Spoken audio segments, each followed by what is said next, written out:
Thank you very much for this kind invitation and for this good introduction. So thank you very much, you all. As a last speaker, I want to focus now on, of course, the actual state and also on the steps which can become in future and which can shortly come in future. So when we talk about, firstly, about computerized dentistry, we have different steps. We have a scanning of the preparation and surrounding tissues and neighboring teeth antagonists. We have the design of the CAD/CAM restorations, mostly automatically done. We have the fabrication of the restoration. And this whole process has proven as a scientifically sound process. We have a lot of data. We have even the recommendation that this process is very accurate and even have some better material qualities. So this is the actual state here. But if we think further, we have to include the dynamic occlusion and articulation to improve our quality, and even to think about new possibilities concerning diagnostics and treatment planning. And this is what I want to focus on right now. And before I go on with computerized dentistry, I want to bring you up or want to look at the universe. And you know all that some weeks ago, or last week, on Mars, they launched as touched off a Mars rover and took images here. And what you see is that these images here are small images stitched together to a whole view to combine all these single images to the whole scene you are seeing here. And the same happens right now this week with the OmniCam and with a CEREC camera, which nearly makes the same process. So we have also single images, and this system is flying like a spacecraft over the teeth and combine these single images to a whole entire image. You have seen it already in other presentations, so I go on fast.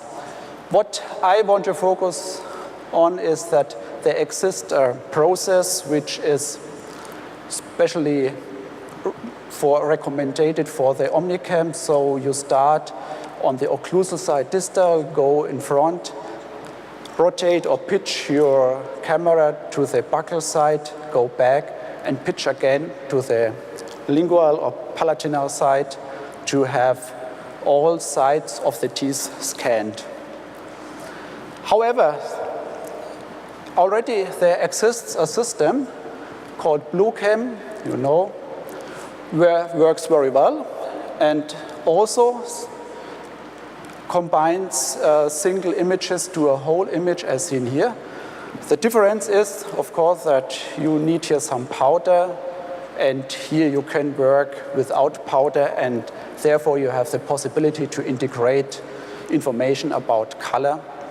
And difference a little bit more. Here you have single shots, it's like photographing, and here you have like a video camera, the working process where you stitch together the single images here. So if we look at science, and especially for evidence-based dentistry, so we have right now only accuracy values or proven values for the BlueCam. OmniCam is very new, and it's difficult right now to have some data. We are now in the process to make some studies, and data will come up next month or half a year. But let's say, what is the actual state of measuring intraoral situations? Single tooth restorations and single teeth can be measured according to a lot of studies and investigations with around 20 microns. That's a high accuracy. And even we extend the area up to quadrant sizes, like here for this kind of restorations, you have accuracy of about 35 microns. And with these values, we can say that intraoral scanning is comparable to conventional impression taking. And these indications are normally what we do chairside, so from single tooth restoration to small bridges. The question remains, how is the accuracy for full jaw measurements? That is possible to do, but what is the accuracy of that? And it sounds strange, but it is not very easy to make the exact measurements and to have some reference measurements for full jaw situations. And therefore, we implemented a new system which is able to measure, for example, replicas here with an accuracy of down to 3 microns. It's very challenging, and even with a high number of surface points, and you can have then such digital data sets as reference data sets. From that on, you can make intraoral scannings, and you can compare these data sets, for example, from BlueCam or OmniCam to this reference data set. And this is done by overlapping or superimposing these images, and software gives us the possibility to make some difference images and calculate exactly the differences at each point of this measurement. And what we saw with full jaw measurements is that mainly here in the anterior region, we have much deviations. And this belongs to the situation that here we have not enough structure to overlap single images very exact, and anterior teeth even have some more smaller or thin morphology, and makes it difficult to have a good overlapping here in this area. And these errors are growing up while going to the distal end here. So you have here errors around 100 microns, for example. And therefore, the problem was that we have an accuracy of around 66 microns. And we should be careful with full jaw measurements if we want to reconstruct full jaw restorations, for example. However, with the new software version and special scan strategies and improvements in software, it may be possible to reduce this accuracy to 30 microns.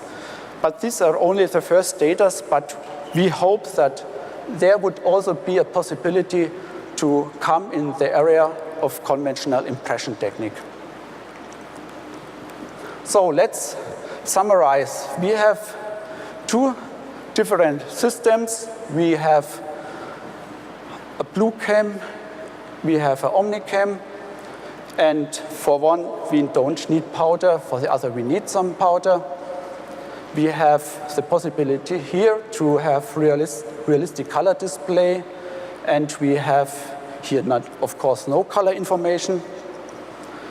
The process is a single shot process here. It's like filming here on this side. On the other side, with this camera we have, of course, a lot of scientifically proven studies, and it is, of course, a scientifically proven accuracy, which we know it's very high here.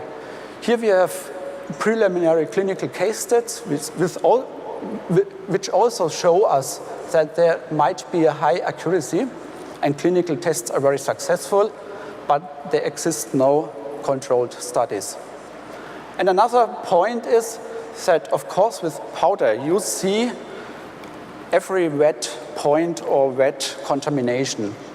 In case of powder-free systems, we should be careful with wet surfaces because might be some influences on the measurement on the surface, and we might have some buckles and some problems here. So right now, recommendation is to keep as dry as possible the two surfaces. However, if we bring them together, so we see that they have the same indications, there's no difference, and the accuracy are comparable if we restrict it to the indications, and in clinical situations, the accuracy is of course comparable to the conventional impression technique. So this is the intraoral optical scanning, and intraoral optical scanning is of course the key point for going on in computerized dentistry. With optical impression, we have the possibility to have virtual model of the whole clinical situation. So the preparation, the antagonist tooth, and the intercuspidal situation. And now the next step is clear. We have all information to reconstruct the restoration here. And the task is that we might come very near to the natural shape of this situation, and especially of the specific individual situation and morphology of this patient here. And here too, it may sound strange, but also wax-up techniques gives us no possibility to extract some metrical guidelines for reconstructing these two surfaces. But we are dealing with computer processes, and computer processes needs metrical informations. And therefore, we had to establish a very new process. And we started from learning from the nature. So what have we done? We selected a lot of caries-free tooth surfaces from patients, individual patients, measured these surfaces three-dimensionally, and put it together to a tooth library. For each tooth type, for example, for this lower first molar, we have around 600 samples, and the same for the premolars and so on. So in total, there are 9,000 measured samples. And now we can start thinking about extracting features and characteristics of these two surfaces in a metrical sense. So we can compare single tooth surfaces. But the problem is more general.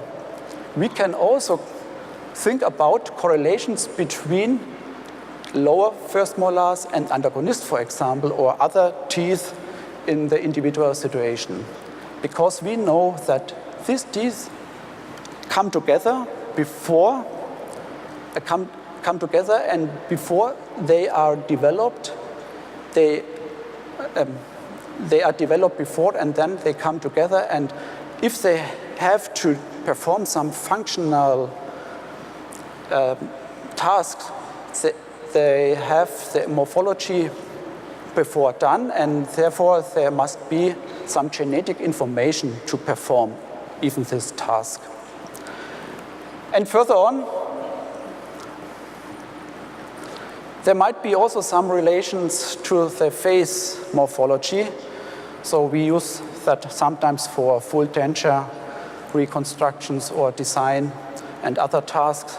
And here, landing up by faces, we come to an old question, to old problems who people are working on. And especially because we are in the Venetian here a picture from the Mona Lisa from Leonardo da Vinci, and also some other Renaissance painters, for example, Albrecht Dürer, thought about the metrical guidelines of aesthetics and of phase morphology. And you know the golden rule, but it's only a rough estimation. And till the end of the 20s, there were no possibility to have some metrical guidelines to have phases, for example, modeled for computerized processes. But with the end of the 20th, or starting with the 21st century, neuroscience processes and image processing and new concepts in mathematics found out that there exist some routines which we can use to reconstruct or to describe such morphologies. And this morphology description can be used also for two surfaces. So it's a very general problem, and which we adopted to describe our morphology of the two surface. Here you see the result of the first lower molar. The first thing we can do is to look for a typical representation. And a typical representation of that is mainly an average tooth surface. And this average tooth surface was calculated from this 600 samples you have seen before. So it's a pure calculation here and includes all metrical information you need to have such a surface designed.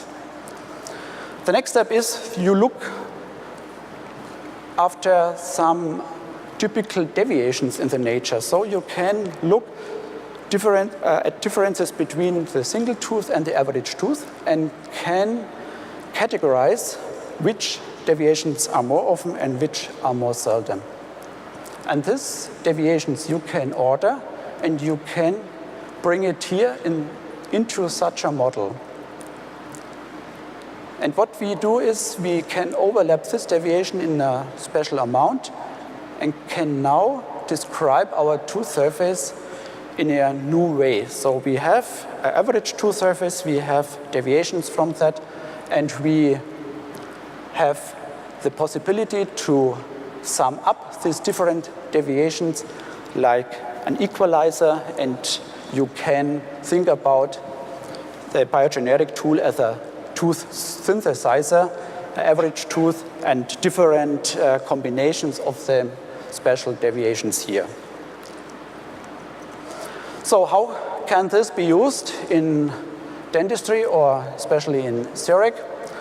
So if we have a preparation and remaining tooth substance, so the biogeneric tooth model is deformed as long as these surfaces are fit to the remaining tooth substance in a best way. And the result then also gives a proposal for the missing tooth substance. And according to theory, if this part is fitted very well, the part here inside should come very near to the original one, because cusp position and the mesodistal distance and so on gives us a special solution for this individual situation. So, next possibility to integrate such kind of models is that we can morph from one tooth surface to another tooth surface. I want to point out it here. You see, this corresponds to this surface, and if you go to this size, you see more and more are coming the features into this surface. And going back, you see here again the surface. And if you end up in the mid between these two surfaces, you have a mixture of both, and you can call it, for example, an average tooth of these both situations. This is very complex, but gives us new possibilities to use it in our CEREC software. So you see here a proposal, and if you're not satisfied with that proposal, or you want to have some special morphology here inside this proposal, then you can start using the biogeneric variation tool. And this biogeneric variation tool does nothing else as that you have some morphologies behind that slider, and you go through these different morphologies. And you can now decide which kind of morphology I want to use for this special situation. In future, you may think about integrating your own morphology you desire, and you can create your own library to have some special proposals for some certain situations. So you see there are a lot of possibilities together with biogeneric, and this development is going on. We have other possibilities, for example, to reconstruct larger restorations also can be done with biogeneric methods.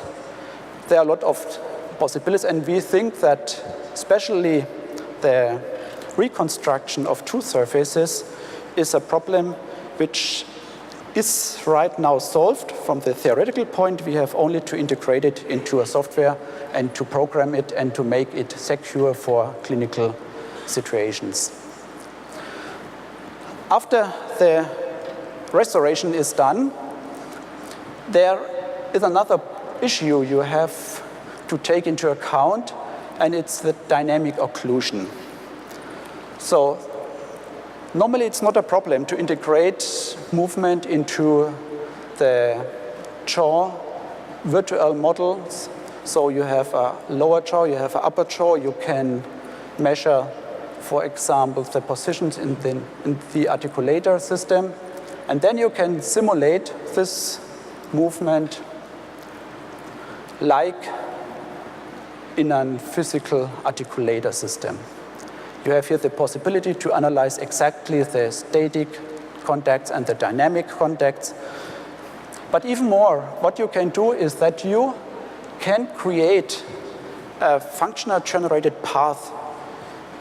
And this functional generated path is really calculated, very exact calculated, and it's more accurate than you can do it in mouth, for example, because impression materials have some problems in these cases.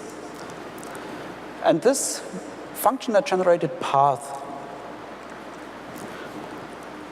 is generated to store the movement of the upper jaw or the lower jaw.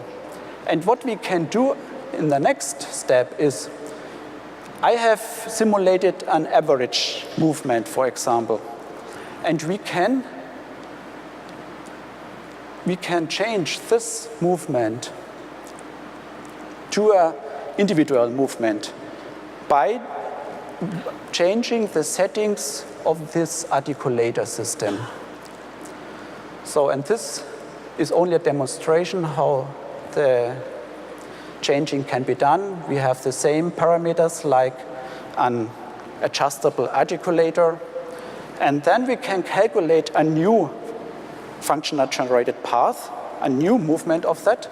We result, for example, here, and can compare this result for the same individual with the average setting result. So I show it again. And now you can compare these two surfaces at each point, and especially here at this area of the restoration. Here again you see the two situations, so the two surface, here the movement of this surface to the one hull and functional generated path, and here the other functional generated path. And now you can exactly quantify the differences here. Now computer technique is possible to make simulations not only for two surfaces here or for two settings, but also for a variety of settings, especially a variety over all anatomical possible situations that might be in the nature.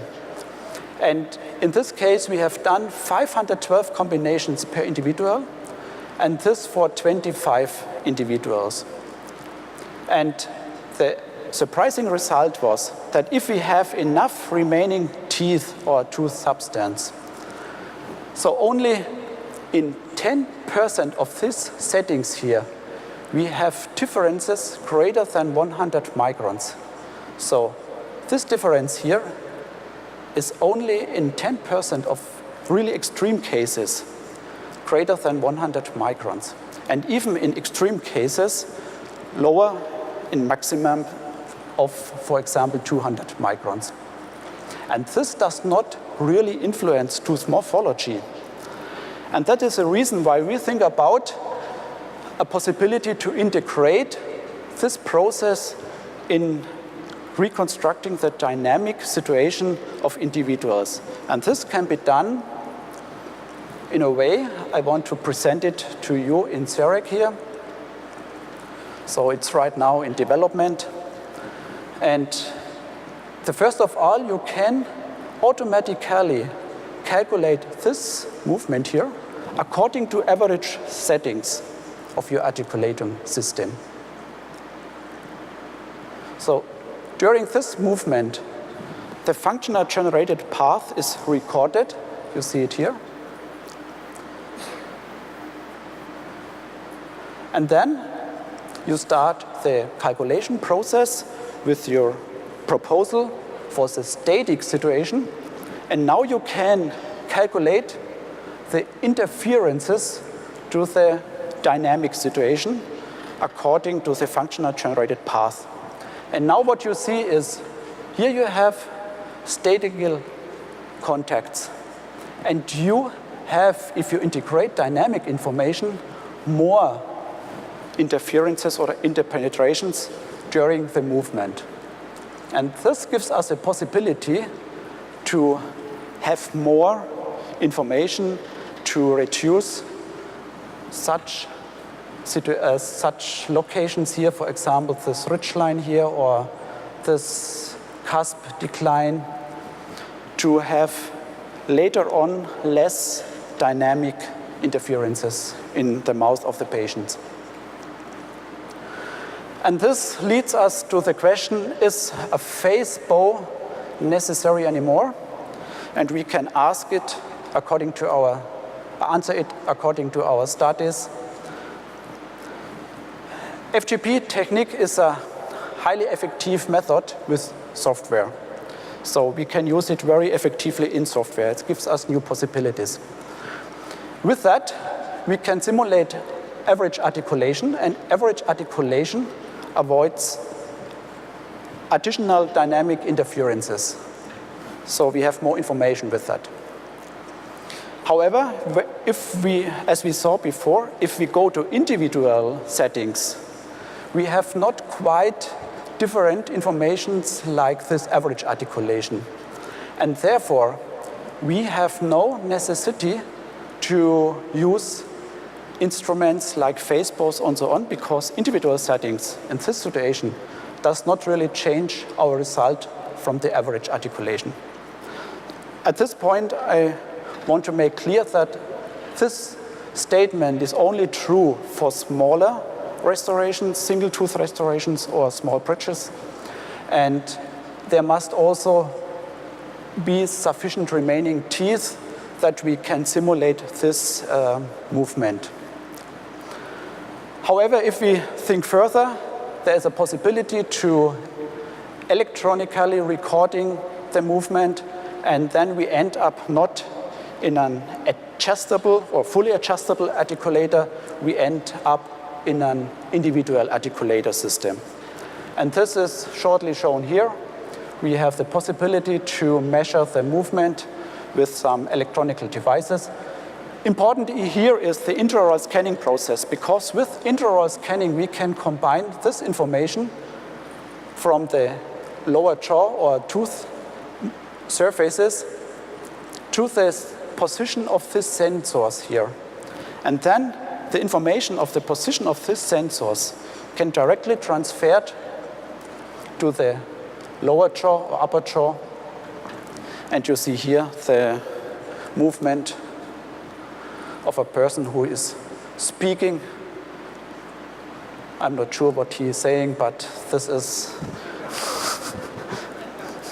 a little bit strange. You can see it in slow motion too, so there are a lot of possibilities to analyze what happens during the jaw movement. Okay, at the end, we have to think also about diagnostic and treatment planning possibilities with a computerized dentistry. And I will come back to a presentation done by Dr. Bindel 2 days ago. You know the situation here. Was a guy who lost his teeth here.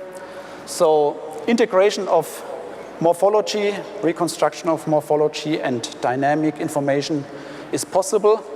So wouldn't it be fine to also to integrate the information about the face, about the mimic, to design, especially in anterior tooth regions, the situation in a more accurate and better way.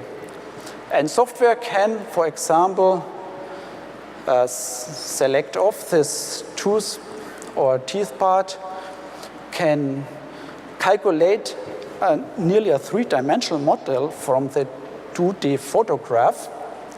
So it's only a photograph which is behind this image here, and a 3D information calculated from that.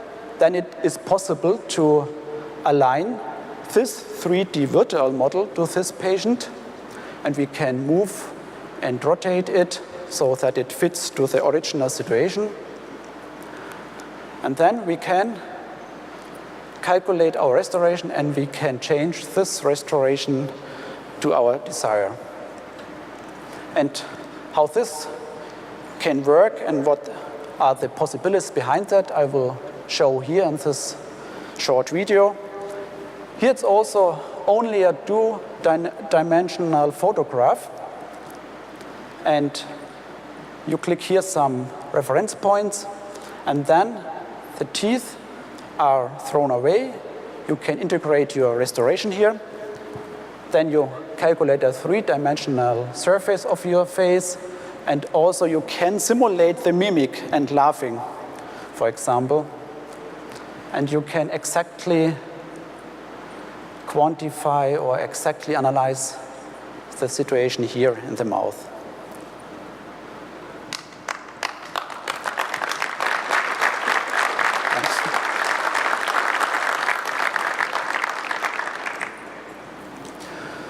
So let's go on with another possibility. So if you look at conventional dental offices, so the treatment planning is most done and the information are most archived by a 2D printing or information. You write down and you archive it on a paper. And would it not be more informative to have a 3D scanning? A 3D scanning with color where you have all the information you need here. And additionally, this 3D information gives us a possibility, for example, if the patient come again the next year or next 2 years, you can overlap these two informations and you can calculate differences exactly over the whole dentition. And you see, for example, some changes at the gingiva. You see here some tooth movements, and you see, for example, some wear facets or tooth loss according to bruxism, for example. So you have a very new possibility to have some diagnostic information. From there on, you can integrate this information in a more secure treatment planning. And last but not least, if you integrate the information of the cone beam tomography and you integrate a face scan and you integrate intraoral scanning and also the movement of the jaw, you end up by a virtual patient, we would like to say, and from that on you have all information for further treatment plannings and also for comparing what happens during time with your patient. And let me show here also the diagnostic of caries, for example. This principle was developed by a colleague from me and a good friend. And this was also introduced from Sirona this year or this month, called Zero Inspect, where you have some special light which have some special fluorescence properties, and you can exactly quantify carriers. And now you agree with me, if we combine all this information in one sensor system, camera system, it would be absolutely awesome for dentistry and would bring us really in a new sphere of dentistry. And this is my last picture.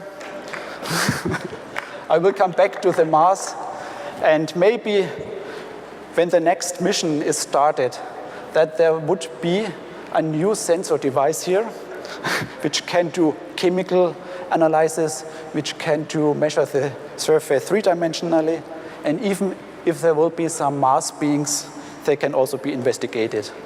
So, and I want to close this point here.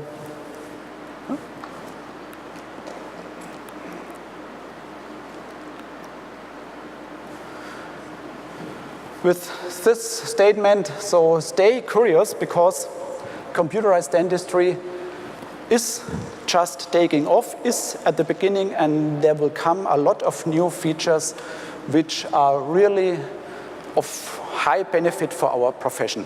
So thank you very much for your attention, and